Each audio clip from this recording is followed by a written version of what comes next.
Sumingka turko kolosu mingke. Kita sering mendengar ada sebuah peribahasa yang berbunyi di mana bumi dipijak, di situ langit dijunjung. Peribahasa tersebut menggambarkan bumi sebagai tempat atau rumah bagi kehidupan manusia dan makhluk hidup lainnya yang memiliki segenap aturannya. Tapi pernahkah kita berpikir dari mana planet yang kita huni ini bisa dinamakan bumi? Kita mengetahui bahwa planet ini memiliki banyak nama atau istilah yang berbeda di setiap daerah, dan planet ini juga dijuluki sebagai planet biru. Sebutan populer untuk menyebut bumi dalam bahasa Inggris adalah Earth. Sedangkan dalam bahasa Arab, bumi disebut dengan nama Ard, dan Arde dalam bahasa Afrika, serta banyak lagi penamaan lain di setiap wilayah.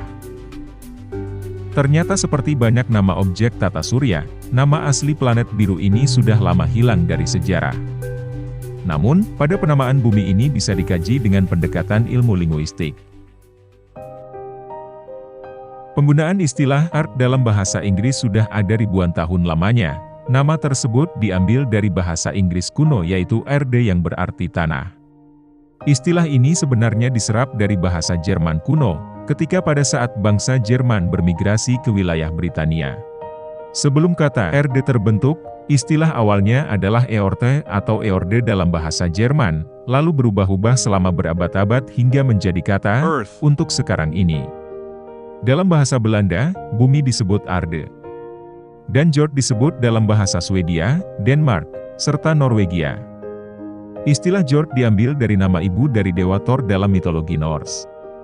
Sedangkan dalam bahasa Latin, bumi disebut Terra. Tradisi penamaan planet sudah digunakan oleh orang Romawi sejak zaman Babilonia. Dalam kepercayaan Romawi kuno ada seorang dewi yang bernama Telus atau Terra yang dipuja dan diakini sebagai penjaga bumi. Dewi tersebut diberi gelar Terra Mater. Mater artinya adalah ibu atau mother dalam bahasa Inggris. Dalam mitologi Yunani kuno, Dewi Gaia diyakini sebagai perwujudan dari Dewi Bumi. Nama Dewi Gaia tersebut menjadi akar kata dari kata geo yang sering kita gunakan untuk menyebut istilah bumi. Walau apapun nama yang digunakan, dalam setiap istilah untuk merujuk nama bumi selalu mengacu kepada istilah tanah atau ibu. Budaya manusia telah mengembangkan banyak pandangan tentang planet ini. Dalam banyak budaya, bumi sering dipersonifikasikan sebagai karakter yang feminim, dan masyarakat dunia menggambarkan sosok bumi sebagai ibu atau dewi kesuburan. Pada masyarakat kita, sering menyebutnya dengan sebutan ibu bumi atau ibu pertiwi. Konsep ibu sebagai bumi atau tanah sudah diakini di seluruh belahan dunia dengan berbagai mitologinya. Hal inilah yang memunculkan istilah Motherland. Di Nusantara, penggunaan istilah bumi sudah berabad-abad digunakan dan istilah tersebut bersumber dari bahasa Sanskerta, yaitu bumi, yang berarti tanah. Nama tersebut muncul dari kepercayaan ajaran Hindu, dan hadir dengan berbagai nama di seluruh mitos dan cerita teks-teks Veda. Dalam teks-teks Veda paling awal, Dewi Bumi dikenal sebagai Pertivi, dan nama ini pula lah yang menjadi asal kata Pertiwi. Dalam sebuah mitologi, bumi adalah seorang dewi yang diselamatkan oleh Dewa Varaha yang merupakan titisan Dewa Wisnu yang kemudian menjadi permaisurinya.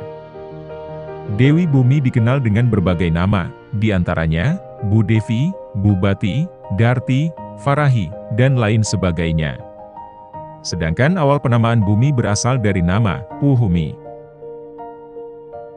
Dewi Bumi digambarkan duduk di atas teratai, dan berada di atas punggung 4 ekor gajah, yang artinya mewakili 4 arah mata angin, serta memiliki 4 tangan. Ritual atau upacara penghormatan kepada Dewi Bumi dilakukan hingga kini, dengan berbagai tata cara untuk meminta restu atau berkah. Hal ini biasanya dilakukan saat memulai membangun rumah, dan juga dalam hal pertanian. Tradisi upacara ini bertujuan untuk memperkuat kesadaran akan pentingnya bumi atau tanah sebagai tempat kehidupan. Hal ini selaras dengan konsep ibu yang memiliki nilai sakral karena menjadi satu-satunya pintu bagi lahirnya kehidupan.